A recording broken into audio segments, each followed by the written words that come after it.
Hi guys. आज के इस सेशन में हम डेप्रिसिएशन के बारे में समझेंगे। Introduction to depreciation. Depreciation it is the amount reduction book value of fix assets is term as depreciation.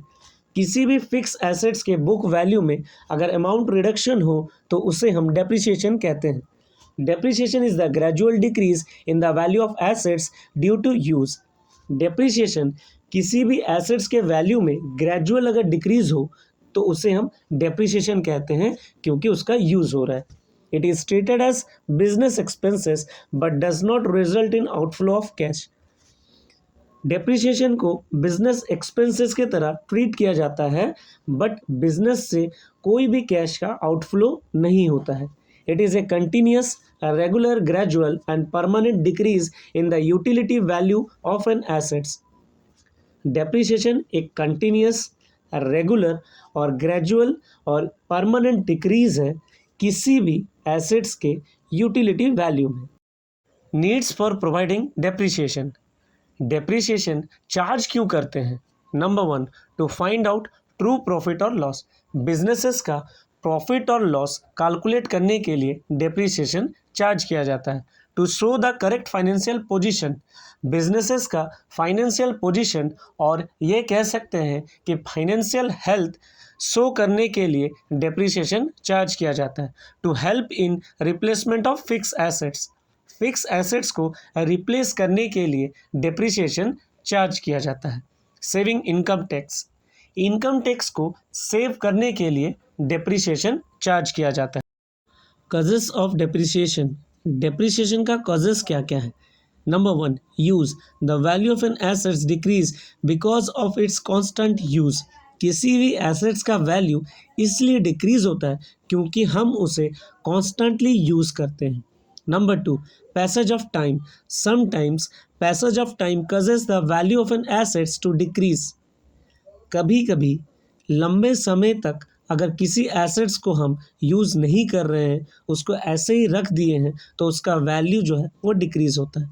Number 3, obsolescence. Due to technological and new innovations the value of an existing assets may be decrease.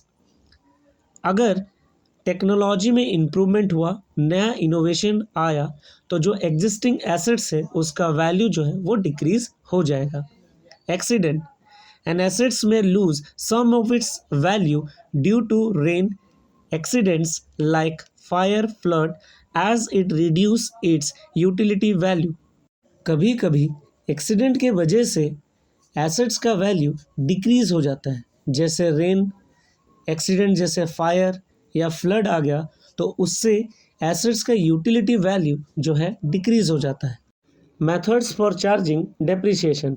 Depreciation charge करने के लिए कौन कौन से methods का use किया जाता है? नंबर 1, स्ट्रेट लाइन मेथड और ओरिजिनल कॉस्ट मेथड और फिक्स इंस्टॉलमेंट मेथड। नंबर 1 में स्ट्रेट लाइन मेथड है जिसे हम ओरिजिनल कॉस्ट मेथड कहते हैं या फिर फिक्स्ड इंस्टॉलमेंट मेथड भी कहते हैं। Number 2, return down value method और डिमिनिशिंग बैलेंस मेथड और रिड्यूसिंग वैल्यू मेथड। नंबर 2 में रिटर्न डाउन वैल्यू मेथड है जिसे हम डिमिनिशिंग बैलेंस मेथड कहते हैं या फिर रिड्यूसिंग वैल्यू मेथड भी कहते हैं। जब हम प्रैक्टिकल क्वेश्चंस करेंगे तब मैं समझाऊंगा कि डेप्रिसिएशन को इन मेथड से कैसे चार्ज करते हैं। एमोटाइजेशन।